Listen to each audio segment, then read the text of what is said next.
దేవదేవుని నామమునకు మహిమ కలుగును గాక.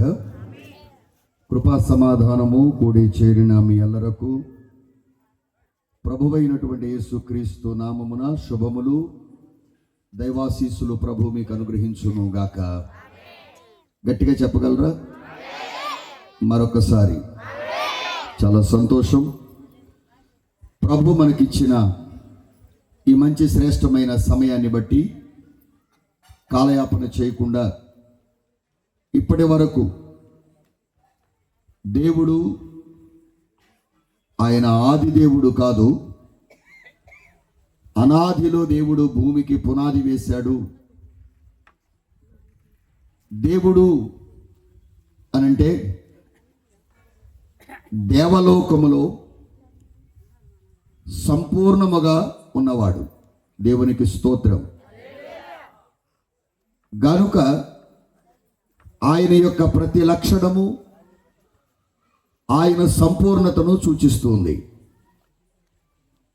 దేవుడు ఏమై ఉన్నాడు అని ఒకవేళ మనం అనుకుంటే, దేవుడు ప్రేమ అయి ఉన్నాడు. గనుక ఆయన ప్రేమ సంపూర్ణమైనది. దేవుడు వెలుగై ఉన్నాడు. ఆ వెలుగును దేవుడు సృష్టిలోనూ మానవులను కూడా ఉంచాడు. నేనేమై ఉన్నానో అది నా దేవుడై ఉన్నాడు. నా దేవుడేమై ఉన్నాడో నేను కూడా అది అయి ఉన్నాను. దేవునికి స్తోత్రం. నేను మరొక రకంగా, ఆయన మరొక రకంగా ఉండడానికి అవకాశమే లేదు. గనుక ఈ విషయాలను జ్ఞాపకం చేసుకొని, దేవుడు న్యాయమై ఉన్నాడు. గనుక ఆ న్యాయ లక్షణం మనుషులు కూడా దేవుడు పెట్టాడు. దేవుడు జీవమై ఉన్నాడు. గనుక మానవునిలో ఆయన జీవాత్మను ఊదాడు. గనుక మనము జీవిస్తున్నాం. దేవుడు జ్ఞానమై ఉన్నాడు. గనుక దేవుడు అనంత జ్ఞాని, మనము పరిమిత జ్ఞానులం. మన జ్ఞానము పరిమితమైనది, దేవుని జ్ఞానం అపరిమితమైనది. గనుక దేవుడు శక్తిమంతుడై ఉన్నాడు. మరొక మాటలో చెప్పాలంటే సర్వశక్తిమంతుడై ఉన్నాడు. మరి మానవుడు ఏమై ఉన్నాడు అనంటే బలవంతుడై ఉన్నాడు. అపవాది శక్తి గలది. దేవుడు సర్వశక్తిమంతుడు, మానవుడు బలవంతుడు. మన బలం ఎంతకాలం ఉంటుంది అది మీకే తెలియాలి. అప్పుడప్పుడు అంటున్నారు చాలామంది, కొందరికి తిండి బలం, కొందరికి బుద్ధి బలం, గనుక కొందరికి కండబలం, కొందరికి ధనం బలం, కొంతమందికి ఇంకా వేరే వేరే. గనుక దేవుడు ఏమై ఉన్నాడు అనంటే, నేను ఒక 7 లక్షణాలు మీ ముందు పెట్టాను. ఆయన లక్షణాలను వివరించగలిగినంత ఆయన గురించి చెప్పడానికి వయసు చాలదు, వసుద కూడా పట్టదు. దేవునికి స్తోత్రం. మన జ్ఞానానికి అందనవాడే దేవుడు. గనుక ఈ రాత్రి ప్రభువైనటువంటి దేవదేవుని బట్టి నేను మీకు చెప్పే మాట, దే అంటే దేవలోకమని, ఊ అంటే ఉన్నవాడని, డు అంటే సంపూర్ణుడై ఉన్నాడు. గనుక నేను ప్రకటించుచున్నటువంటి దేవుడు ఈ సృష్టికి ఆధారమైన వాడు, సర్వమును సృష్టించిన సృష్టికర్త. ఆయన సంపూర్ణత కలిగిన వాడు. ఆ సంపూర్ణత కలిగిన మానవుని దేవుడు ఆది కాలమునందు ఏదైనా వనములో మట్టితో మానవుని దేవుడు చేశాడు. ఇది ఎవరు కాదనలేని సత్యం. కనుక మట్టి నుండి మానవుని తీశాడు. తీసినవాడు మహిమ గలవాడు, తీయబడినది మట్టి. నేనంటాను, చీప్ మెటీరియల్లో నుండి చీఫెస్ట్ మెటీరియల్ తీయగలిగిన వాడే నా ప్రభు అయిన యేసుక్రీస్తు. ఇందాక నవీన్ మోజెస్ అయ్య గారు తెలియజేస్తూ చాలా విషయాలు మాట్లాడుతున్నప్పుడు నేను కూడా విన్నాను. వాటిని మరొక్కసారి మీకు ఉటంకిస్తూ ఉన్నాను. భూమి మీద దేవుడు భూమి ఆకాశములను ఆయన సృజించాడు మాట చేత. కానీ మానవుణ్ణి దేవుడు మాట చేత చేయలేదు, తన చేతుల చేత ఏం చేశాడు అంటే మానవుని పట్ల ఆయనకున్న శ్రద్ధ గనుక ఆయన రూపం, ఆయన లక్షణాలు, ఆయన జీవం, ఆయన వెలుగు, ఆయన న్యాయం, ఆయన పరిశుద్ధత మానవునికి దేవుడిచ్చాడు. ఇవన్నీ దేవుడు మానవుడికి ఇచ్చిన దానములు. అందుకే దేవుడు ఎవరు? దానకర్త. దేవుడు ఎవరు? మనం భూమి మీద చాలా మందిని అంటాం మానవుడే దానవుడు, మానవుడే మంచిది. ఈ మానవుణ్ణి దానముగా ఇచ్చింది ఎవరు అంటే దేవుడే. దేవునికి స్తోత్రం. మన కొరకు తన కుమారుణ్ణి దానంగా ఇచ్చాడు. నేను ఒక మాట అడుగుతాను, ఈ సృష్టిలో దేవుడు ఎండకు, గాలికి, ఒకవేళ వర్షానికి, గాలికి, మీరు విత్తే విత్తనానికి, మొలిచే మొలకకు, వీటన్నిటికీ దేవుడు పన్ను అడిగితే మనం కట్టగలమా? వర్షానికి ఏమీ లేదు, పన్ను లేదు. ఎండకేమీ లేదు, వెలుగుకేమీ లేదు. మాట్లాడరే. మరి దేవుడికి మనం ఇచ్చే పన్ను ఏమిటి?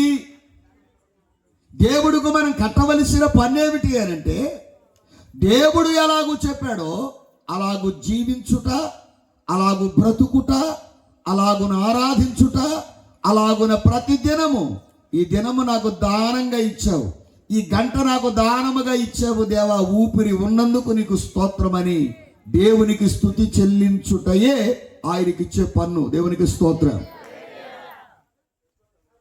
ఆయనను గురించి వివరించుటకు నా జ్ఞానము సరిపోదు, కానీ వింటున్నటువంటి అనేక మందికి నేను తెలియచేసేటువంటి మాట, దేవుడు అనంటే చిన్న మాటగా అప్పుడప్పుడు మనం కూడా సహాయం చేసిన వాడిని ఏమంటాం? దేవుళ్ళగా ఆదుకున్నావు బాబు అనమా? అది అందుకే ఆయన సహాయకర్త, ఆయన సహాయము చేసేవాడు. గనుక దేవుని సన్నిధిలో నిలబడిన మనందరం కూడా మొదటి ఆదాము మట్టి నుండి తీయబడినవాడు. ఆ ఆదాములో నుండి దేవుడు ప్రక్కటి ఎముకలు తీసి హవ్వనగా దేవుడు చేశాడు. వీళ్ళిద్దరిని కలుగజేసింది, రూపించింది ఎవరు? దేవుడే. గనుక వారు కళ్ళు తెరవగానే ఎవరి ముఖం చూచారు అంటే దేవుని ముఖం చూచారు. మనం ఉదయం లేవగానే మొదట మనం ప్రార్థన చేసి మన ముఖము దేవునికి చూపించుట మంచిది. దేవునికి స్తోత్రం. మన స్వరము ఆయనకు వినిపించుట మంచిది. మీ ప్రయాణములో ప్రార్థన చేసుకోండి, మీరు అన్నము తిరుటకు ముందు ప్రార్థన చేసుకోండి, మీరు నిద్రపోయే ముందు ప్రార్థన చేసుకోండి. ప్రార్థన అనంటే అది క్రైస్తవునిది అనొద్దు.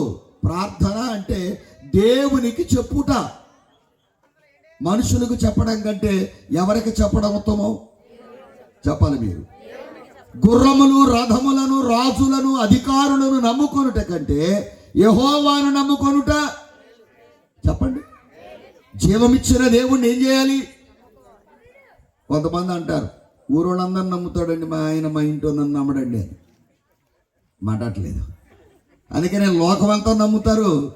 సరే, మంచిది. ఈ రాత్రి కొన్ని విషయాలు నేను మీతో చెప్పాలని ఆశించి నిలబడ్డాను. కనుక నేనేమై ఉన్నానో అలాగే నా దేవుడు కూడా అయి ఉన్నాడు. ఆయన ఏమై ఉన్నాడో నన్ను అలాగే చేశాడు. గనుక నేను ఆయన వలె ఉండాలి, ఆయన వలె నేను దేవుని పిల్లల బ్రతకాలి అని ఆయన ఆశ. మీ పిల్లలు మీలాగా బతకాలి, ఇంకా గొప్పగా బతకాలని మీరు ఆశపడరా? మాట్లాడలేదు మీరు. అది అమ్మా, ఎందుకు ఇంత కష్టపడుతున్నారు? ఉన్న ఆస్తి ఏదో కాస్త కాపాడుకుంటూ బతికితే సరిపోద్ది కదా అంటే, అయ్యా నేను పోయేలో పాడికి ఏదన్నా 4 రాళ్ళు వెనకాలేసి మాట్లాడరే. నాలాగా నా పిల్లలు కష్టపడకూడదండి, నాలాగా మా అబ్బాయి అదే ఆటో తోలేవాడిగా, అదే వ్యవసాయం చేసేవాడిగా, అదే ఒకళ్ళ దగ్గర చేతి పని చేసేవాడిగా ఉండకూడదు అని మా ఆశ అండి. అందుకే రాత్రింబగలు కూడా ఏం చేస్తున్నావు? అది నువ్వు ఇష్టపడుతున్నావు కనుక కుటుంబాన్ని కష్టపడుతున్నావు. అలాగే నేనంటాను, దేవుడు లోకమును ఎంతో ప్రేమించెను. దేవునికి స్తోత్రం. అందుకే ఇష్టపడి కష్టపడడానికి వచ్చాడు. నష్టమైన దేవుడికి స్తోత్రం. తన ప్రాణాన్ని నష్టపరుచుకున్నాడు, తన శరీరాన్ని నష్టపరుచుకున్నాడు. కానీ ఎవరి కోసం నష్టపరుచుకున్నాడు అనంటే, నా పిల్లల కోసమే. నీవు నేను మనందరం నమ్మినా నమ్మకపోయినా మాట్లాడరే, అంతే కదా, ఆయన పిల్లలమేనా?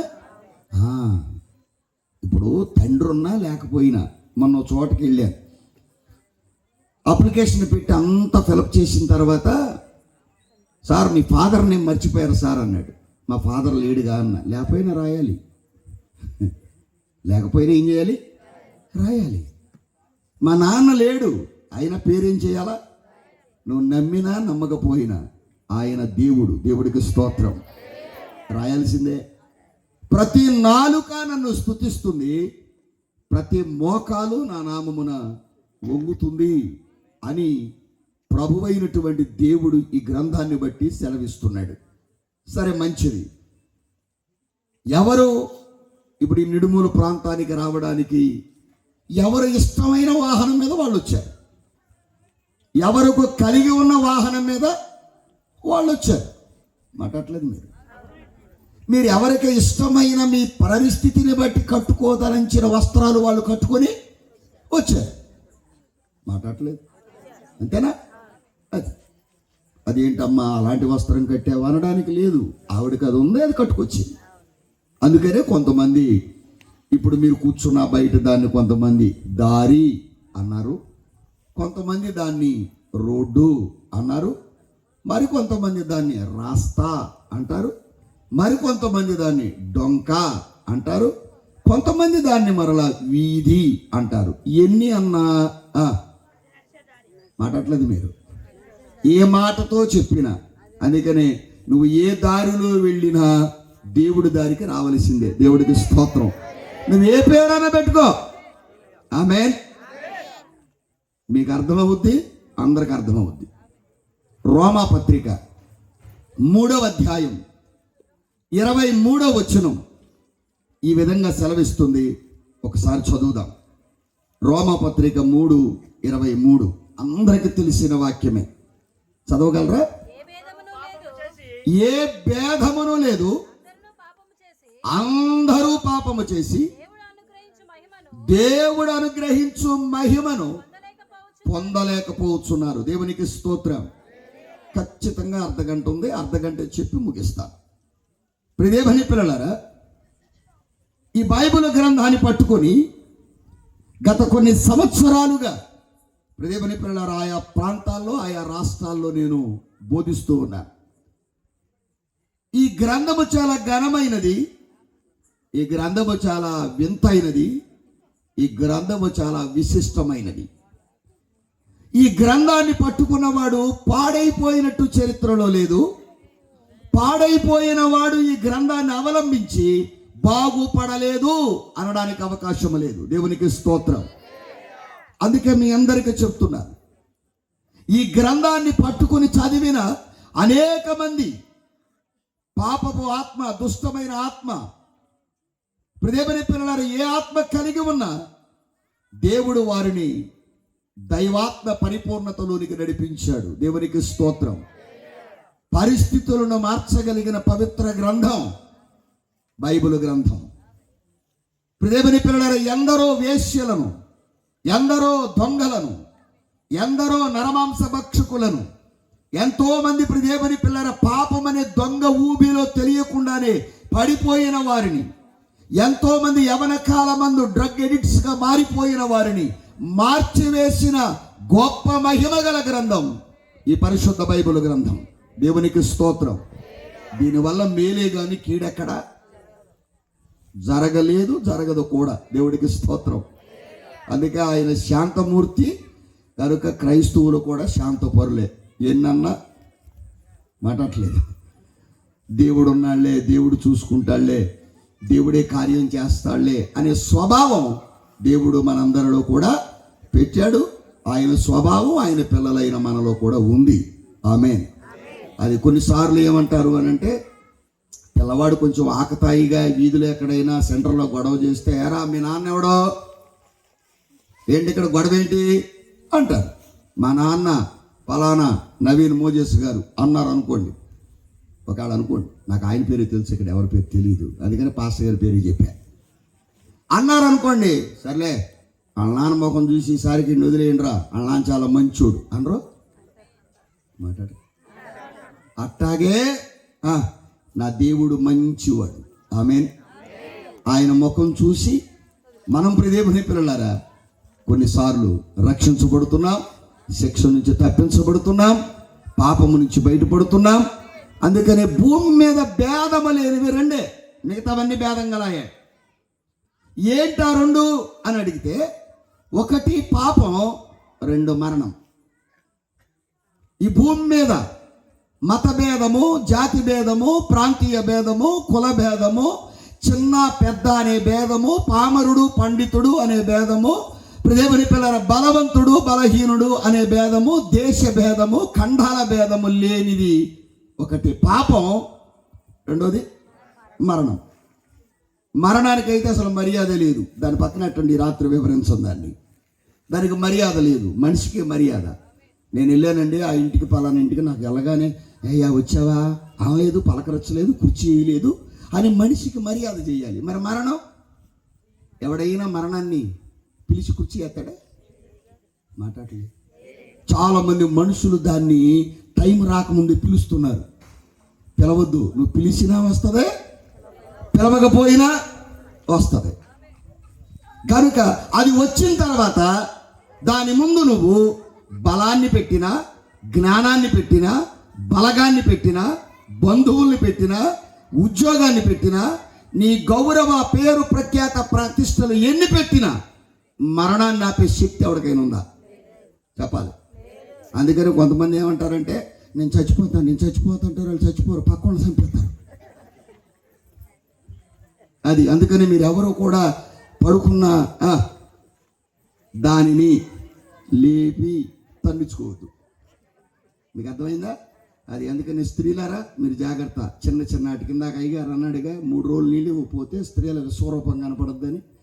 అది ఇప్పుడు లేదులే కానండి. మచిలీపట్నంలో పూర్వకాలంలో పంచాయతీ పంపులుండి బిందులు ఇక్కడి నుంచి ఆ చివరికి ఇట్టేవాళ్ళు.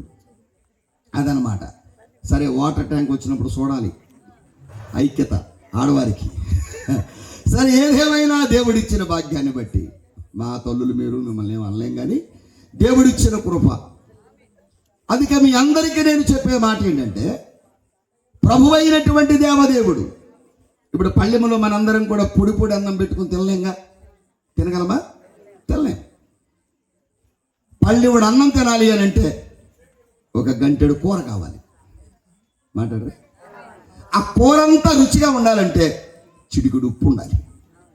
అలాగే పొడి పొడిగా ఉన్న మన బ్రతుకులు బాగుపడాలంటే ఉప్పు లాంటోడు, రుచి గలవాడు దేవుడు మన జీవితంలో ఉండాలి. దేవుడికి స్తోత్రం.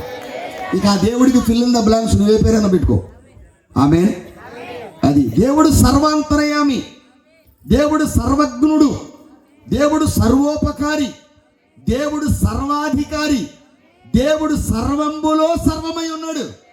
ఇందుగలడు అందు లేడరు, సందేహంబు వలదు, ఎందెందు వెతికినా అందేగలడు. ఆమేన్. అందుకనే ఈ రాత్రి నువ్వు చదివిన వాక్యం ఏంటి సహోదరి? ఏ భేదము లేదు, అందరూ పాపులే. అందరూ ఎవరు? అది కనుక దేవుని పిల్లలారా ఈ ఒక్క మాట చెప్పి, భూమి మీద మనిషిని బ్రతికుండగా పట్టుకోవాలి అని మనల్ని తెలియకుండానే వెంటాడుతున్నవి 2 ఉన్నాయి. ఒకటి పాపం, రెండు పాపకారకుడైన అపవాది. రెండు మనం బతికుండగా పట్టుకుంటాయి. చనిపోగానే అంటే ఈ శరీరములో నుండి ప్రాణము వెడలిపోగానే నిన్ను నెక్స్ట్ మినిట్ పట్టుకునేది ఏమిటి అని అంటే పాతాళం. ఏంటిదమ్మా? పాతాళం. ఒకవేళ ఈ మూడు నేను తప్పించుకోవాలి అని అంటే ఖచ్చితంగా దేవుని చెయ్యి నువ్వు పట్టుకోవాలి. ఆమేన్. ఈ 4 మాటలు చెప్పాలి, 3 గంటల పైన విషయం. కానీ నేను అవుట్ అండ్ అవుట్లో అర్ధగంటలో చెప్పి ఆమెను వెళ్ళిపోతాను. ఆమెన్ అన్న తర్వాత కంటికి కనపడినాక వెళ్ళిపోతాను. ఎందుకంటే మళ్ళీ ఈ రాత్రి నేను చాలా దూరం వెళ్ళాలి, హైదరాబాద్ వరకు. కనుక దేవుని సన్నిధిలో మీ అందరికీ నేను తెలియచేసేటువంటి మాట, దేవుడు మనకిచ్చిన భాగ్యంలో ఒక వాక్యాన్ని చదువుదామా రండి. సంఖ్యాకాండ గ్రంథం 32వ అధ్యాయం 23వ వచనం. సంఖ్యాకాండ గ్రంథము 32:23. మీరు అట్లు చేయని ఎడల యెహోవా దృష్టికి పాపము చేసిన వారగుదురు గనుక మీ పాపము మిమ్మును పట్టుకొనును. ఇప్పుడు చెప్పండి, ఎవడో చేసిన పాపం కాదు. ప్రియమైన పిల్లరా, పితృపారంపర్యాచారమైన వ్యర్థ ప్రవర్తనల చేత వచ్చిన పాపములు కాదు, మీ పాపమే మిమ్మల్ని ఏం చేస్తుంది? పట్టుకుంటుంది. కనుక దేవుని యొక్క దైవ సన్నిధిలో దేవుడు మనకిచ్చిన ఈ శ్రేష్టమైనటువంటి కృపలో నేను మీ అందరికీ తెలియచేసేటువంటి మాట మీరు జాగ్రత్తగా వినండి. ఒకటి, మానవుని పట్టుకోవడానికి ఎదురు చూస్తున్నటువంటిది ఏమిటి అని అంటే పాపము. ఏంటిదమ్మా? పాపం. గనుక ఈ పాపానికి ఏమీ లేదు. అయ్యో, రోమపత్రిక 3:23లో చదివారు. ఏ భేదము? అది. ఇవాళ చిన్నవారిలోనూ పాపం ఉంది, పెద్దవారిలోనూ. అంటే మన నైజమే పాప నైజం, మన నైజమే దురిత నైజం. నైజము అంటే స్వభావము, స్వభావము అంటే లక్షణము. అది ఇందాక అయ్యగారు చెప్తూ దేవుని స్వరూపమందు మనల్ని చేశారు అని చెప్పారు. ఆ దేవుని స్వరూపమందు చేస్తున్న మానవుని యొక్క స్వభావం పాప స్వభావం. ఏ స్వభావం? అది. నేను ఒక మాట చెప్పనా, మన కళ్ళ ముందు పాము మన ఇంట్లోకి వెళ్ళింది అనుకోండి, నెమ్మదిగా ఆ రాత్రి పడుకుంటారా? ఏ మాట్లాడరే? నిన్నేం చేసింది? అది ఇంట్లోకి వెళ్ళింది, కాసేపు లైట్లు తీసి చక్కగా ఇప్పట్లాగానే ఏసీ వేసుకుని ఫ్యాన్ వేసుకుని పడుకోగలవా? మాట్లాడలేదు. ఎందుకని? పాము. దానిలో ఏముంది గనక? విషం ఉంది గనక.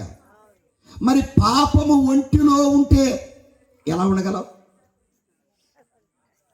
అందుకనే పాపము ఎంత భయంకరమో పామంతా. కనుక ఇక్కడ కూడా మీరు గమనించవలసింది ఒకటి. రెండవ మాట అక్కడే చదివిస్తాను. యోహాను మొదటి పత్రిక 3వ అధ్యాయం 4వ వచనం. ఆజ్ఞాతిక్రమమే. యోహాను మొదటి పత్రిక 3:4. పాపము చేయు ప్రతివాడు ఆజ్ఞను అతిక్రమించును. ఆజ్ఞాతిక్రమమే అది. ఆజ్ఞాతిక్రమం ఒకటి మనల్ని ఏం చేస్తుందట? పాపం మనల్ని పట్టుకుంటుంది. దీనికి ఏ భేదం లేదు. అందుకే చెప్తున్నా, ఏ మతమును కానీ ఏ మనిషిని కానీ మీరు దూషించొద్దు, ద్వేషించొద్దు. గుర్తుపెట్టుకోండి, ఆర్టీసీలో ప్రయాణం సురక్షితం, ఆటోలో ప్రయాణం ప్రమాదం. మనకు అనవసరం అది. మీకు అర్థమైందా? ఆటోలు ఇచ్చింది కూడా ప్రభుత్వం వాడే, లైసెన్సులు ఇచ్చింది కూడా అది. మనం ఎక్కడి వరకు చెప్పాలా? నాన్న ఆర్టీసీ ఎక్కితే సురక్షితంగా ఇంటికి వెళ్తావరా నాన్న అని చెప్పాలి. అంతవరకు చాలు. అందుకని నేనేమంటానంటే, ఆటోలో ప్రయాణం ప్రమాదం అని మనం చెప్పాల్సిన అవసరం లేదు. అందుకని నీ ప్రభువుని గురించి ఏమి రాయబడిందో అది చెప్పు. నువ్వు దూషించొద్దు, ద్వేషించొద్దు. అందరం మానవులమే, అందరం మట్టి నుండి తీయబడిన వారమే, అందరము దేవుని స్వరూపమే. ఆమేన్. ఎవడు ఈడొచ్చినప్పుడు వాడికి జోడెలా ఎదుగుతున్నామో, ఎవడి మనసుకు వచ్చినప్పుడు వాడు దేవుణ్ణి ఎదుగుతాడు. దేవుడికి స్తోత్రం. కానీ చెప్పడం దేవుడు మనకిచ్చినటువంటి సువార్త హక్కు కనుక ఈ సువార్తను చెబుదాం. నీ పిల్లోడు ఎన్నిసార్లు చెప్పినా వినలా, కానీ చెప్పడం మానేస్తావా? చాలాసార్లు ఎడం చేత్తో తింటున్నాడు, కొట్టి గిల్లి గిచ్చి చిటికేసి ఏం చేసావు? కుడి చేత్తో తినిపించేటట్టు చేసావు. మాట్లాడరే? అంతే సువార్త కూడా. దేవుడికి స్తోత్రం. ఏ భేదము లేదు. పాపము చేయువాని నీ పాపం ఏం చేస్తుంది? పట్టుకుంటుంది. ఆ పాపము పేరు ఆజ్ఞాతిక్రమం. ఆ పాపం పేరేంటి? ఆజ్ఞ అంటే గీసిన గీత, వ్రాసిన రాత. ఎవరు మేరతారో అదేమైపోద్ది? పాపముగా మార్చబడదు. దేవుడు గీసిన గీత కానీ, దేవుడు వ్రాసిన వ్రాత కానీ, దేవుడు చెప్పిన సిద్ధాంతం కానీ దేవుని పిల్లలను ఏం చేయకూడదు? ప్రజల కొరకు, ప్రజల వలన, ప్రజల క్షేమం కొరకు దేవుని పిల్లల ప్రజాస్వామ్య దేశంగా మన ఓటును వినియోగించి ప్రభుత్వాన్ని మనం ఏర్పాటు చేసుకున్నాం. అవునా? మాట్లాడరే? మనల్ని పరిపాలించమని కొంతమందికి అప్పగించాం.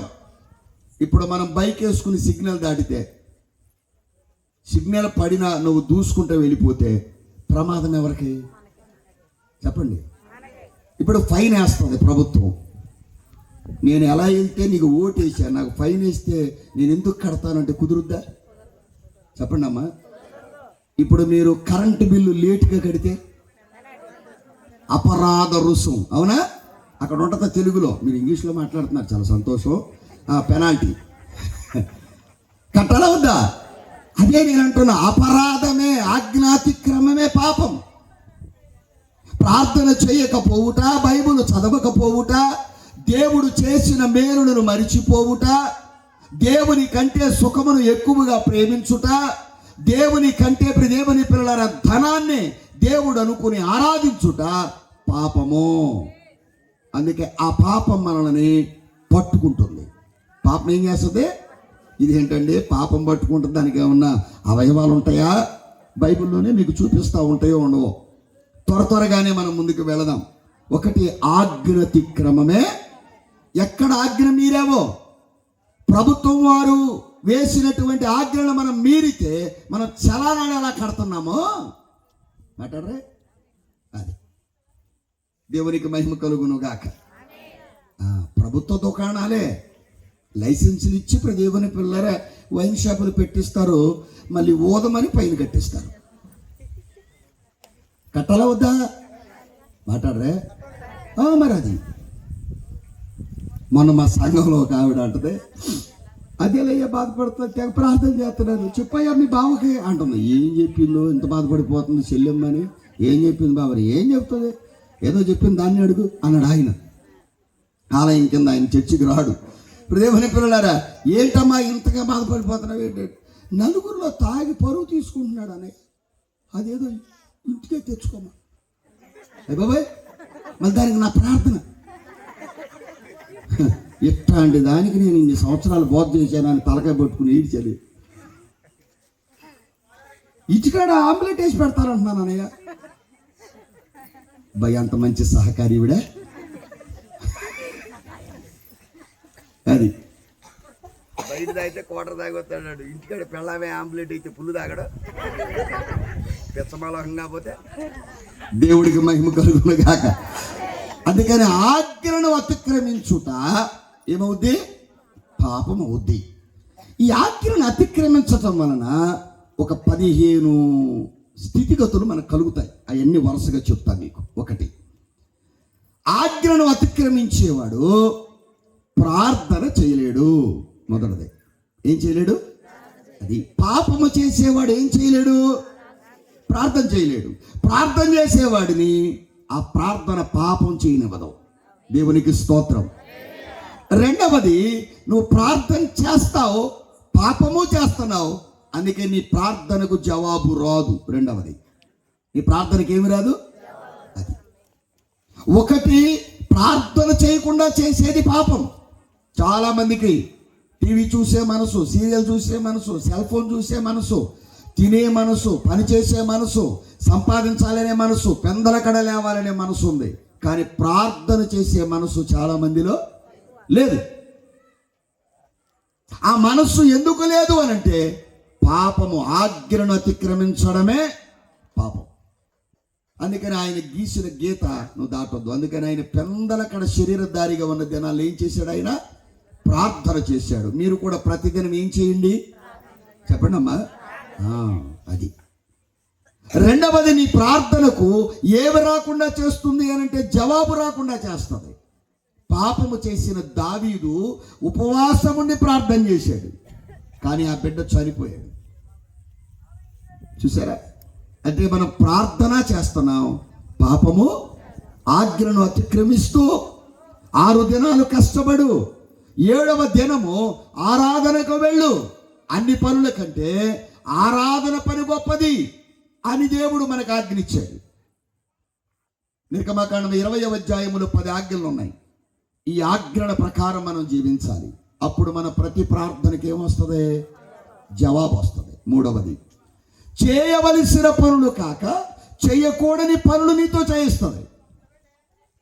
అందుకని చెప్తున్నాను, చెయ్యవలసిన పనులు కాకుండా, అంటే మంచి మాట్లాడాలని నోరు తెరుస్తావు, కానీ చెడ్డ మాటలు నీ నోటి వెంట వస్తాయి. తినకూడని వాటిని తింటావు, చూడకూడని వాటిని చూస్తావు, వెళ్ళకూడని చోటికి వెళతావు, వద్దు అనుకున్నవే చేస్తావు. మనసేమో వద్దంటది, శరీరమేమో పర్వాలేదులే ఈసారికి చెయ్యి. స్నేహితుడు ఏమనుకుంటాడో, బంధువులు ఏమనుకుంటారో, ఇలా జరిగేది ఎవరో తెలుసా? పాపం. 4వది, దేవుని ఆత్మకు నిన్ను దూరం చేస్తుంది. దేవుని ఆత్మకి ఏం చేస్తుంది? ఇప్పుడు ఆదాము అవ్వ ఇద్దరు దేవునికి దూరం అయిపోట కారణం ఏమిటి చెప్పండి? ఆజ్ఞ అతిక్రమమే. ఇప్పుడు నువ్వు చేసే పాపము నిన్ను పట్టుకుంటుంది. ఒకవేళ పాపం, ఇందాక పాము వంటిది అని చెప్పే కదా, పాపము ఒకవేళ అప్పు లాంటిదైతే, అప్పు అనుకోండి, అమ్మా నాన్న అప్పు చేసి చనిపోతే ఆ అప్పు ఎవరు కట్టాలా చెప్పండి అమ్మా. నేను కట్టను, నా సంతకం లేదు అంటే ఏమంటారు? ఓ పెద్ద మాట అంటారు, నేను అనకూడదు అది. ఓ పెద్ద మాట అంటారు. ప్రియమైన పిల్లలారా, దేవునికే మహిమ కలుగును గాక. అందుకే నేను మీ అందరికీ చెప్తున్నాను, ఆస్తికి ఆ పిల్లలు ఎలాగో హక్కుదారులో, అమ్మా నాన్న చేసిన అప్పులు కూడా హక్కుదారులే. అలాగే మీరు చేసే ప్రార్థనకు ఎలాగో మీరు హక్కుదారులో, మీరు చేసే ప్రతి పాపానికి రేపు మీ పిల్లలు పూచీకత్తు చెల్లించాల్సి వస్తుంది. అందుకే తల్లిదండ్రులు జాగ్రత్త. ఆవిల్లు చేలో మేస్తే మాట్లాడలేదు. కొంతమంది అంటారు, అయ్యారు మా పని ఎట్టాగా అయిపోయింది కానండి, ఇక నాకు మార్పు రాదనుకుంటా, మా పిల్లోడు మాత్రం నా దారిలోకి రాకుండా ప్రార్థన చేయండి అంటారు. ఆ పిల్లలు పాస్టర్ గారిని ఎంతసేపు చూస్తారు? ఆదివారం నాడు, శనివారం నాడు, బుధవారం నాడు మహా అయితే 2 గంటలు చూస్తారు. కానీ 24 గంటలు 7 రోజులు మిమ్మల్ని చూస్తూ పెరుగుతారుగా మీ పిల్లలు. మాట్లాడరే? అది యాప చెట్టుకి సొరకాయ కాస్తుందా? ఇక అది మీరు అర్థం చేసుకోండి. ఇక అది నువ్వేమై ఉన్నావో, అది నువ్వు రోజు ఎలా మాట్లాడుతున్నావో, నీ కూతురు అలాగే, నీ భర్తను నువ్వు ఎంత గౌరవిస్తున్నావో నీ కూతురు చూస్తా పెరుగుద్ది. రేపు తన భర్తని ఇలా గౌరవించాలి. అమ్మా ఏంటి డాడీకి అంత భయపడుతున్నావు? శిరస్సులు అంటాడమ్మా. అంతేగాని ఇప్పుడు ఏమని పిల్లారా ఎక్కడ తెచ్చాడు చూడ, ఇక సచ్చిలోని చూసేదేముంది?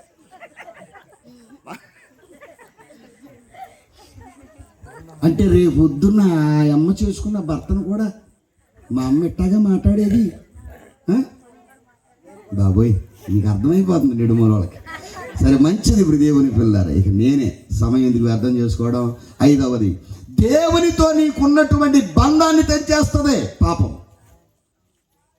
పాపం వలనే చాలా మంది కుటుంబాల్లో అనురాగాలు లేవు. పాపము దేవుని పిల్లల బంధాన్ని, దేవునికి ఆదాముకు ఉన్న అనుబంధాన్ని, ఆరాధనని, సహవాసాన్ని తెంచేసింది ఏమిటి? ఆజ్ఞాతిక్రమ పాపమే. క్రైస్తవులుగా మీ అందరికీ నేను చెప్తున్నాను, దేవుడితో నీకున్న బాండింగ్ తెంపేసేది పాపమే. అందుకని మీరు పాపాన్ని మానండి. పాపం మనల్ని ఏం చేస్తుందని చదివామమ్మా? 2, పాపానికి ఏమీ లేదు, ఏ భేదము లేదు. పాస్టర్ గారని భేదం లేదు, పోపు గారని భేదం లేదు, బిషప్ గారని భేదం లేదు, ప్రియమైన పిల్లారా నిన్నగాక మొన్నొచ్చినోడని భేదం లేదు, సీనియర్ విశ్వాసి అని భేదం ఏమీ లేదు. పాపము పాపమే.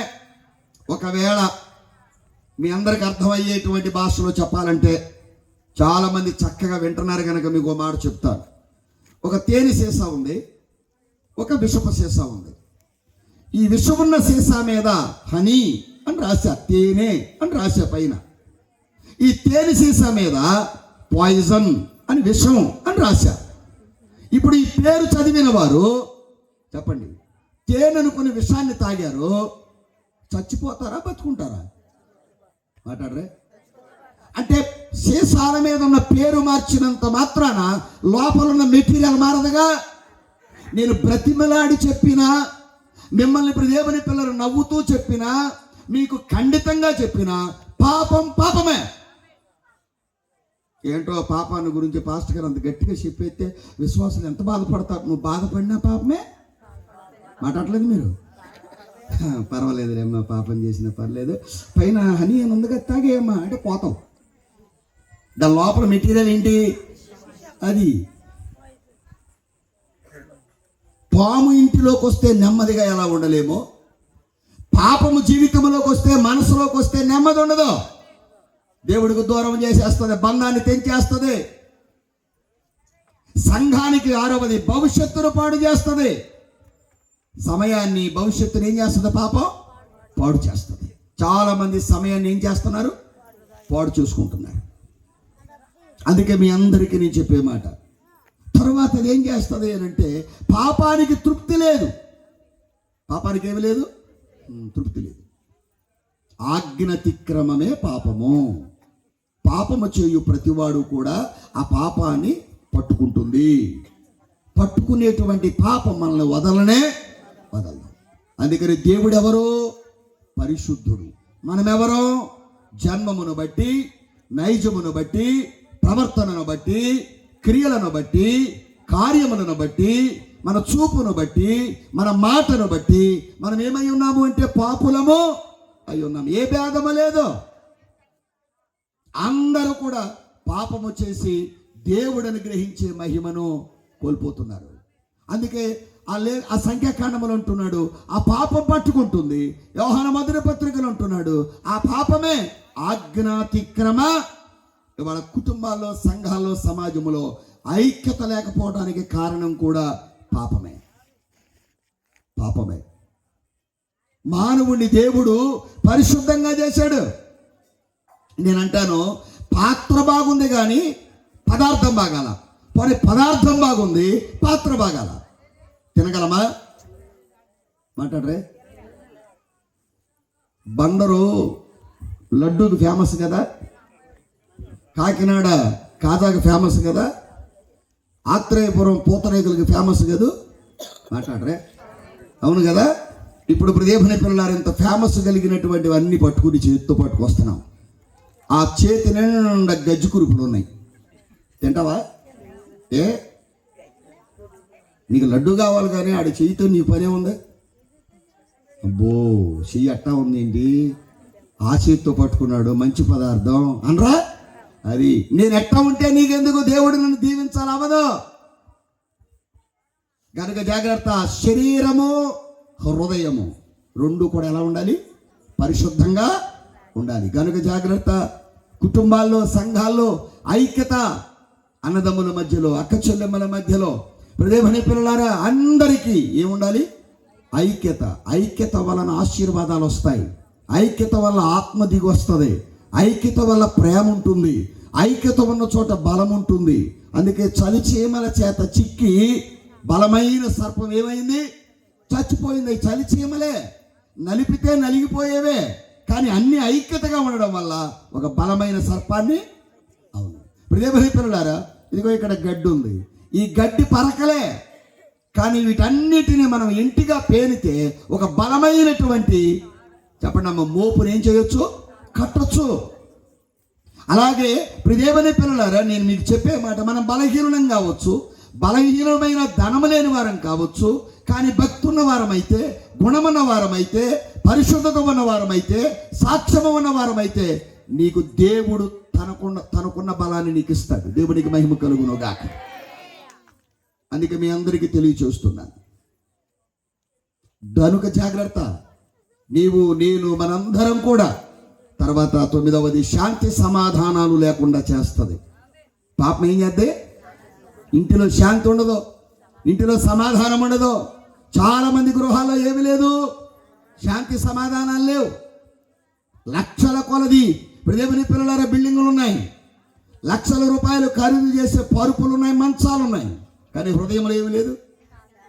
చుట్టూ మనుషులే, మనసుకు నెమ్మది లేదు. 100 మందికి న్యాయం తీర్చగలం, మన సమస్య ఎవరికి చెప్పుకోవడానికి అవకాశం లేదు. అందుకే నేను అంటున్నా, పాపము మనిషిని శాంతిగా ఉండనివ్వదు, సమాధానముగా ఉండనివ్వదు. అందుకే పాపం పోతే అన్నీ పోతాయి. పాపానికి, పాముకి విరుగుడు మందు ఎలా ఇస్తారో విషానికి, పాపానికి విరుగుడు యేసయ్య రక్తం. దేవుడికి స్తోత్రం. పాపము రహితుడు అయినటువంటి ప్రభువైన యేసుక్రీస్తు రక్తం మనల్ని ఏం చేస్తుంది? పవిత్రులుగా. యోహాను మొదటి పత్రిక 1:7 యేసు రక్తము ప్రతి పాపము నుండి మనలను పవిత్రులుగా చేస్తుంది. కనుక మీ అందరికీ నేను తెలియచేసేటువంటి మాట. తర్వాత మాట, పాపము తృప్తి లేకుండా చేస్తుందట. ఏమి లేకుండా? పాపం ఉన్నవాడికి ఏముండదు? చెప్పండి అమ్మా, తృప్తి ఉండదు. పాపం చేసేవాడికి ఏముండదు? తృప్తి ఉండదు. కనుక చాలా మంది తృప్తి లేని జీవితాన్ని జీవిస్తున్నారు. సరే, మంచిది. ఆరోగ్యాన్ని పాడు చేస్తుంది పాపం. కంటి నిండా నిద్ర ఉండదు, నోటి నిండా నవ్వు ఉండదు. అసూయపరుడికి ఆకలి ఉండదట. అసూయపరుడికి ఏముండదు? సరైన ఆకలి లేదు, సరైన నిద్ర ఉండదు. ఆడికి ఎంతసేపు వాళ్ళు బాగుపడ్డారు, వీళ్ళు బాగుపడ్డారు. ఎవడాడు? అసూయపరుడు. అది. అందుకే పాపము చేసేవాడికి ఏముండదు చెప్పండి? ఆరోగ్యం ఉండదు. గనుక జాగ్రత్త, పాపాలు మానండి, పరిపూర్ణమైన ఆరోగ్యాన్ని కలిగి జీవించండి. ఆరోగ్యం అంటే మీరు అనుకునేరు శరీర ఆరోగ్యమే అనుకోవద్దు, ఆత్మకు కూడా ఏం కావాలి చెప్పాలా? ఆత్మీయమైన స్వస్థత లేదు చాలా మందికి. పైకి మంచిగా మాట్లాడతారు చాలా మంది, హృదయం పాడైపోయి ఉంటుంది. అది. అందుకని ప్రభు అంటాడు, హృదయము నిండిన దానితో నోరు మాట్లాడుద్ది. హృదయం వాక్యంతో నిండితే, హృదయము ప్రార్థనతో నిండితే, హృదయము కృతజ్ఞతతో నిండితే, హృదయము దేవుని యొక్క స్థితిగతులు కలిగిన వాటితో నిండితే, అప్పుడు నీ నోటి వెంట మంచి మాటలు వస్తాయి. దేవునికి స్తోత్రం. జరగబోయే నీ అభివృద్ధికి పాపము ఆటంకంగా నిలబడుద్ది. కనుక పాపము చేసేవాడు అభివృద్ధి పొందలేడు, చాలా కష్టం. అనుకుంటాడు, ఆశిస్తాడు, పరిగెత్తుతాడు. సొదొమ గొమొర్రాలో చాలా ఆస్తి సంపాదించాడు లోతు. అబ్రహాం కంటే ఎక్కువ సంపాదించాడు, కానీ చివరికి ఏం పోగేసుకున్నాడు? అంత అగ్నిపాలైపోయింది. రాళ్ళ ప్రదేశం, కొండ ప్రదేశం, నీరు సరిగా లేని ప్రదేశం అబ్రహాం తీసుకున్నాడు. సస్యశ్యామలమైన ప్రదేశం లోతు తీసుకున్నాడు. ముందు లోతు స్థితే బాగుంది, కానీ రాను రాను ఆ సొదొమ గొమొర్రా చేసిన పాపం దేవుని దృష్టికి ఘోరమైనదిగా కనబడింది. పాపం వలన ఆస్తి అగ్నిపాలు అయిపోయింది. అందుకే చెప్తున్నాను, పాపం చేసేవాడు నీకంటే బాగుపడినట్టు కనబడవచ్చు, కానీ నేను చెప్తున్నాను, నువ్వు అవస్థలు పడుతున్నట్టు అనిపించవచ్చు. నీతిగా బతుకుతున్నాను, అన్నీ కష్టాలే. యథార్థంగా బతుకుతున్నాను, అన్నీ నష్టాలే. ఉన్నది ఉన్నట్టు మాట్లాడుతున్నాను, ఊరు అచ్చిరాటం లేదు. నేను నిజమే మాట్లాడుతున్నాను, ఏంటో నాకు ఈ కష్టాలు. ఒక ఆదివారం మానకుండా మందిరానికి వెళ్తున్నాను, ఏంటో దేవుడు నన్ను చిన్న చూపు చూస్తున్నాడు. బాధపడొద్దు. ఉన్న కొద్ది పిండి కూడా సారేపతి బీద విధవరాల్ని 3.5 సంవత్సరాలు పోషించింది. దేవునికి స్తోత్రం. అందుకే మీకు తెలియచేస్తున్నా, ఉన్న కొద్ది దానిలో కూడా నీకు సాటిస్ఫాక్షన్ ఉంటుంది, వృద్ధి ఉంటుంది. ఆరోగ్యమే పూర్తి చేయండి, మహాభాగ్యం. భాగ్యములన్నిటిలో కంటే ఏది గొప్పది? అందుకే రోగముల కంటే పెద్ద రోగం పాప రోగం. నువ్వు ఏ హాస్పిటల్కి వెళ్ళా ఎవడో తగ్గించలేడు దీన్ని. అందుకే నేను అంటాను, కల్వరి చెప్పండి, వైద్యశాలకు వస్తే కల్వరి నాథుడైన ప్రభువే నీ పాప రోగానికి మందేస్తాడు. ఆమేన్. పాపం పోతే అప్పులు పోతాయి, పాపం పోతే అనారోగ్యం పోద్ది, పాపం పోతే అనైక్యత పోద్ది, పాపము పోతే దేవుని పిల్లల అశాంతిని ఇంటిలో ఉండమన్నా ఉండదు. అందుకని దురాలోచనలు చేయొద్దు, పాపాలోచనలు చేయొద్దు. నీ ఎదుట ఒక మనిషి ఎదుగుతున్నాడు, అవసరమైతే ఆనందించు, ప్రోత్సహించు. దేవుడికి స్తోత్రం.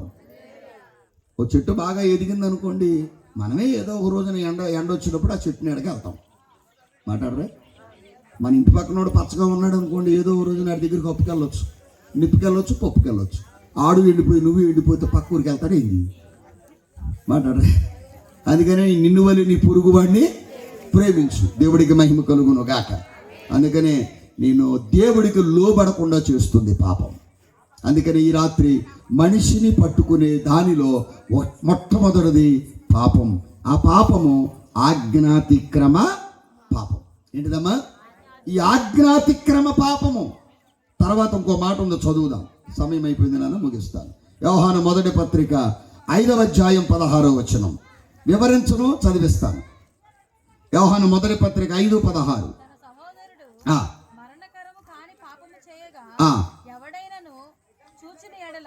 అతడు వేడుకొనును, అతన్ని బట్టి దేవుడు మరణకరము కాని పాపము చేసిన వారికి జీవము దయచేయును. సకల దుర్నీతియు పాపమే. అక్కడే ఉంటుంది, చదువుకోండి. సకల దుర్నీతియు పాపమే.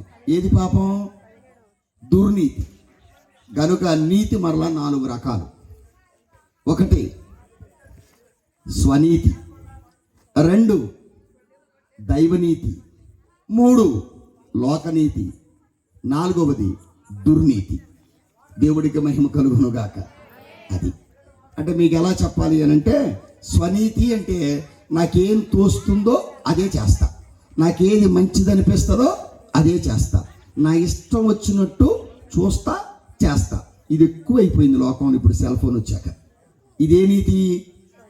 స్వనీతి. బైబిల్ ఏం చెప్తుందంటే, స్వనీతి పరులు, స్వార్థ ప్రియులు, వారి నీతి మసిగుడ్డ వంటిది అన్నాడు యెషయా గ్రంథం 1వ అధ్యాయంలో. చదవక్కర్లేదు. ఇది స్వనీతి. అంటే దేవుడి ఇష్టం వచ్చినట్టు మనం నడవాలా, మన ఇష్టం వచ్చినట్టు నడవాలా? చెప్పండి అమ్మా. మీ ఇంట్లో మీ అమ్మా నాన్న ప్రకారం నడవాలా, మీ ప్రకారం మీ అమ్మా నాన్న నడవాలా? అమ్మ చిన్నపిల్లలు చెప్పండి, ఎవరిష్టం? ఇవాళ దేవుని పిల్లలు చాలామంది నీ ఇష్టం వచ్చిన డ్రెస్ వేసుకున్నా, నీ ఇష్టం వచ్చిన కాలేజీలో జాయిన్ చేసావు, కానీ చివరికి పెళ్లి మాత్రం మా ఇష్టం వచ్చినట్టు చెయ్యి అంటున్నారు. అసలు చేయకూడదే దాన్ని. మాట్లాడతలేదు మీరు? నేనేమడిగాను? పెళ్ళి ఒకటే మా ఇష్టం వచ్చినట్టు చేసుకుంటామని చెప్పాగా అంటున్నారు. 100 ఏళ్ల వయసు దాటిన తర్వాత పుట్టినటువంటి ఇస్సాకు ఎవరి ఇష్ట ప్రకారం పెళ్లి చేసుకున్నాడు? చెప్పాలి మీరు. అబ్రహాము తన తండ్రి ఇష్ట ప్రకారం పెళ్లి చేసుకున్నాడు, ప్రేమించి పెళ్లి చేసుకున్నాడు. యాకోబు అన్ని కష్టాలే, సుఖపడినట్టు చరిత్రలో లేదు. నేనేమంటానంటే ప్రేమించొద్దని నేను అంటలా, కానీ ఒక మాట చెప్పనా, పెళ్లి చేసుకుని ప్రేమించు, బాగుంటుంది. ఆమేన్. ఎవరిని? అది మరి పెళ్లి చేసుకుని ప్రేమించమన్నాడు పాస్టర్ గారు. ఇంకో దాన్ని ప్రేమించవచ్చు అనుకుంటా, ఏజ్ రక్త విజయ వేటమాసం ఏమన్నా అట్లాంటి లేవన్నా. అది స్వనీతి వద్దు. స్వనీతి నీలో తుంచబడాలి, దైవనీతి నీలో పెంచబడాలి. 2వది లోకనీతి. 2వది ఏంటమ్మా? ఒక మాట లోకంలో బాగా వాడతారు, మీకు అర్థం అవడానికి చెప్తున్నా. 100 అబద్ధాలు ఆడైనా అసలు అబద్ధానికి జనకుడు ఎవరు? అపవాది. కానీ ఎన్ని అబద్ధాలు ఆడైనా ఓ పెళ్లి చేయొచ్చు అంటున్నారు. అసలు ఎందుకు ఆడాలి? ఈ అబద్ధం అనేటువంటి మాటను బైబిల్ ఒప్పుకోవట్లా. ప్రేమని పిల్లారా, శుక్రాచార్యుడు అనేటువంటి ఒక మహాకవి ఏమని రాశాడంటే, వారి జాక్షులందు వైవాహికమునందు ప్రాణవిత్తమాన భంగమునందు బంకవచ్చు అగమ వందదు నదిపా అని రాశాడు పద్యం. మరొకసారి చెప్తా పోని. వారి జాక్షులందు వైవాహికమునందు ప్రాణవిత్తమాన భంగమునందు బొంకవచ్చు అఘము అదిపా అన్నాడు. వారి జాక్షులు అనంటే స్త్రీలు, ప్రాణము అంటే ప్రాణం పోయేటప్పుడు, విత్తము అంటే ధనం పోయేటప్పుడు, మానము అంటే అవమానం జరిగేటప్పుడు, బొంకవచ్చు అంటే అబద్ధం ఆడవచ్చు, అదీప అనంటే రాజా, అఘము అంటే పాపము అని. అంటే దేవుడిచ్చిన మహా గొప్ప భాగ్యాన్ని బట్టి, రాజా, ఈ భూమి మీద స్త్రీలైన వారు ప్రాణం, మానం, మర్యాద లేకపోతే ఆస్తిపాస్తులు పోయేటప్పుడు అబద్ధం ఆడవచ్చు అని ఈ పద్యము యొక్క పరమార్థం. కానీ ప్రతి అబద్ధానికి జనకుడు ఎవరు చెప్పాలి మీరు? అది దేవుని పిల్లల ప్రకటన గ్రంథం 21:8 అంటాడు, అబద్ధీకులు పరలోక రాజ్యానికి చేరరు అన్నాడు. ఇప్పుడు మనం ఏం ఆడొద్దు చెప్పాలా? అది ఇవాళ సెల్ ఫోన్ వచ్చిన తర్వాత ఈ పెరిగినాయా తగ్గినాయా? వీడు మచిలీపట్నంలో బయలుదేరడు, నిడుమూలు మసీద్ దగ్గర ఉన్నా అంటాడు వీడు. మాట్లాడరే, ఇప్పుడే టర్నింగ్ తిరిగాను పాస్టర్ గారు, మసీద్ దగ్గర ఉన్నా, ఫ్యూ మినిట్స్ మోర్. అది నిడుమూలలో ఉండి బందర్లో ఉన్నాను అంటాడంట. ఇంకో మామగారు చూడండి, ఇప్పుడు స్పందించింది ఆవిడ. ఎవరో చెప్పుంటారట ఆవిడికి. దేవుడికి మహిమ కలుగునుగాక. మా సంఘ పెద్ద ఒకడు ఉన్నాడు, ఇప్పుడు లేడులే. ఇప్పుడు దేవుని పిల్లారా అంటే భూమి మీద ఉన్నాడులే, కానీ ఇప్పుడు నాతో లేడు. ఇప్పుడు దేవుని పిల్లారా మళ్ళీ లేడంటే మళ్ళీ అపార్థం చేసుకునేది. ఆ గుడివాళ్ళ పని అప్పచెప్పాను నవీన్ మోజెస్ గారు. అప్పచెపితే ఇదిగో వస్తున్నా వచ్చేసా అంటున్నాడు. నేను ఫోన్ చేసినప్పుడల్లా అసలు ఎంతకు ఎక్కడ దాకా వచ్చావన్నా, గుడ్ల వల్లే వచ్చేసానయ్య గారు అన్నాడు. కరెక్ట్ చోటకు వచ్చావు, భలే ఫోన్ చేసావా. గుడ్ల వల్లేరు మన గౌరవ అంబేద్కర్ గారి స్టాచ్యూ ఉంది కదా, ఆ స్టాచ్యూ పక్కన ఎదురుగుండా జ్యూస్ షాప్ ఉంటుంది. ఆయనకి నా పేరు చెప్పి ఒక 15 జ్యూసులు పట్టుకురా, పాస్టర్లకు అవసరం అన్న. ఎందుకు వచ్చిందిలే కానీ అయ్య గారు గుడివాళ్ళనే ఉండ, నువ్వు పెట్టే నేను వీడియో కాల్ చేస్తానని చెప్పా. వద్దయ్య గారు మీకు వందనాలు, నేను గుడివాళ్ళనే ఉన్నా. మళ్ళీ ఎవడు సంఘ పెద్ద చూసావా, సంఘ పెద్ద అబద్ధాలు ఆడితే సంఘ పెద్దమ్మ సంఘ మనవరాలు మాట్లాడతలేదు మీరు. అది కనుక అబద్ధానికి జనకుడు ఎవరు? అది ఈజీగా అబద్ధాలు ఆడుతున్నారు, ఇవాళ సులువుగా అబద్ధాలు ఆడుతున్నారు. ప్రతి అబద్ధానికి దేవుడి దగ్గర నువ్వు లెక్క చెప్పాలి. అమ్మ మొన్న ఆదివారం మందిరానికి రాలేదే, ప్రాణం బాగలే, ఎన్ని అబద్ధం. ప్రాణం బాగోపోతే ఉండవు, పెట్టికెత్తమే. అది ఆరోగ్యం బాగాలేదనో ఏదో ఖచ్చితంగా దేవుని పిల్లలు చెప్పాలి అయ్యగారు అని. కొంతమంది ఎక్స్పెక్ట్ ఏం చేస్తున్నారంటే ఇవాళ, అయ్యగారు ఆ గుడికి రానమ్మా, గుడికి వెళ్ళినమ్మని ఏం అడుగుద్దంటే, అయ్యగారు నేను రాలేదేమో అని అడిగాడంటే అడగలా, ఎందుకు అడుగుతాడు? ఇందులో బాగా అడిగేవాడు, ఇప్పుడు కొంచెం బాగా ఏంటి మళ్ళీ నువ్వు రాలేదని ఎవరు అడగాలి? అసలు నువ్వు రాపోవడం తప్పు, మళ్ళీ రాలేదని అడగలేదా? అసలు రాలేదని నువ్వే చెప్పాలి. ఎందుకు రాలేదో నిలబడి నెక్స్ట్ వారం వచ్చి ఈ పని వల్ల, ఈ ప్రయాసం వల్ల, ఈ బాధ వల్ల నేను రాలేకపోయాను, నా కొరకు ఎప్పుడు ఆదివారం మానకుండా మందిరానికి వచ్చేటట్టుగా మా కొరకు ప్రార్థన చేయండి అయ్యగారు, సంఘం అంతా ప్రార్థన చేయించండి అని నువ్వే చెప్పాలి. అది క్రైస్తవ బైల. దేవుడికి మహిమ కలుగునగాక. మూడవది దుర్నీతి. దుర్నీతి అంటే ఈ మాట చెప్పి నేను ముగిస్తా. చెడుతనమును కూడా గొప్పగా చెప్పుకోవడం, చెడుతనాన్ని కూడా గొప్పగా చెప్పుకోవడం. మీకు నవ్వు వస్తుంది కానీ ఒక మాట చెప్తాను. భార్యాభర్తలు ఇద్దరు పోట్లాడుకుంటున్నారట. పోట్లాడుకుంటా ఉంటే వాళ్ళ చిన్నాన్ని వెళ్ళి పక్కకే, ఎందుకురా రోజు అట్లా పోట్లాడుకుంటారు, చూడు చిన్నాన్న ఏ బుద్ధి నేతను ఏగలేకపోతున్నాను దీంతోనూ అన్నాడట. అనగానే వాళ్ళ చిన్నాన్న అంటాడంట, ఉరుగా ఆ మాట అంటాక బుద్ధి జ్ఞానం నీకు పెట్టలేదా? పెచ్చోడ, నన్ను చూసి ఏమి నేర్చుకున్నావురా నువ్వు? ముగ్గురిని మెయింటైన్ చేస్తున్నా, ఏనాడన్నా గొడవ అయిందా అంటున్నాడంట. నేనేంటో చెప్తాను అనుకుంటున్నారు మీరు? చూసావా, దుర్నీతి అంటే వీడు చేసేది చెడుగు, అవునా కదా? మాట్లాడతలేదు మీరు. ప్రభుత్వమే ఒప్పుకోదు రెండంటే అంటాడు. మళ్ళీ చేసేదే పనికి మళ్ళీ పని, చేసేదే చెడుగు. మళ్ళీ ఆ చిన్నవాడికి ఏం చెప్తున్నాడు? మాట్లాడలేదు. దుర్నీతి కదా అంటే దుర్నీతిని కూడా, చెడుగును కూడా, వాళ్ళు చేసే పాపం కూడా గొప్పగా చెప్పుకోవడం.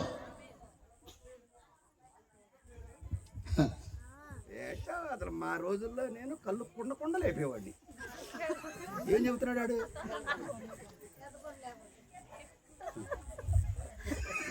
దేవుడికి మహిమ కలుగునుగాక. అది కనుక పాపము మనల్ని ఏం చేస్తుంది?